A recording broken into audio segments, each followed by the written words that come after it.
The Internet on Communism.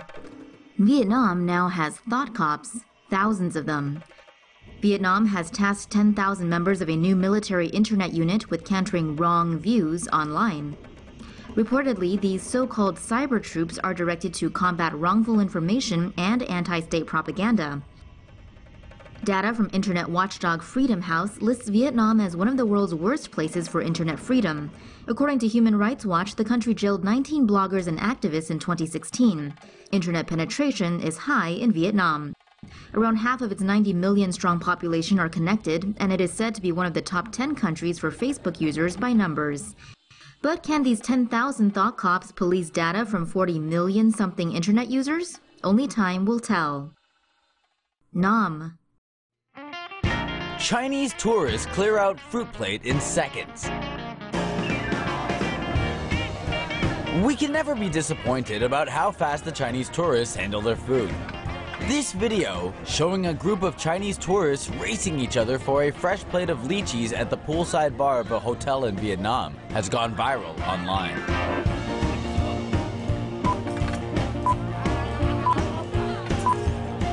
Within just 6 seconds, the entire plate is gone. Many Facebook users condemn their behavior, calling them greedy and disgusting.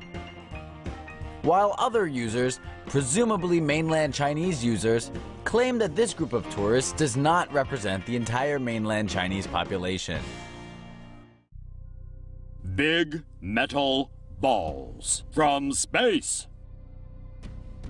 Either Planet Spaceball lost some of their precious balls over the weekend, or perhaps Vladimir Putin lost some of his as Russia races to colonize space. Several mysterious metal orbs originating from Russia crash-landed in Vietnam's Dien Bai and Truong Quang provinces Saturday, giving locals quite the scare.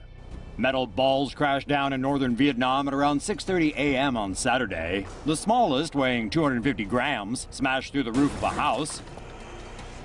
A 6-kilogram sphere, proportionally similar to a basketball, fell in a garden. While the largest object, weighing 45 kilograms and akin in scale to an exercise ball, landed close to a stream.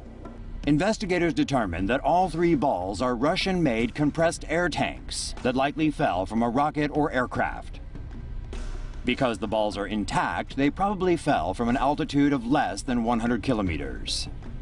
Strange balls like these 3 have landed in other places around the world. Several were reported in Spain and Turkey last November. Meanwhile, a military official said Vietnam would ask countries with space programs to exercise more caution. Or in other words, watch out where you put your damn 45-kilo space balls. Vietnam begins dredging on Lad Reef in disputed waters. Satellite images taken by a US-based firm have revealed suspected dredging work on Lad Reef, a coral reef controlled by Vietnam in the South China Sea. Lad Reef is about 450 kilometers from Vietnam's southeastern coast. The lighthouse on the coral reef is 42 meters high and operated by a small number of Vietnamese soldiers and workers. Lad Reef is completely submerged at high tide. Recent satellite images show several vessels in a newly dug channel on the coral reef. Analysts told Reuters that such dredging work could be the precursor to more extensive construction on other reefs, and Lad Reef might be used to boost access for supply ships and fishing boats. It could also be used to help defend the nearby Spratly Island, where Vietnam has expanded its airstrip. Vietnam has already fortified several islands in the disputed waters by deploying mobile rocket artillery launchers. Vietnam is one of many nations that claims the South China Sea as part of its territory. China, the Philippines, Malaysia, Brunei, and Taiwan have also made claims in the region. Vietnam has become China's main rival in the disputed South China Sea. According to Reuters, the mobile rocket launchers installed on several islands controlled by Vietnam are capable of striking China's runway and military installations.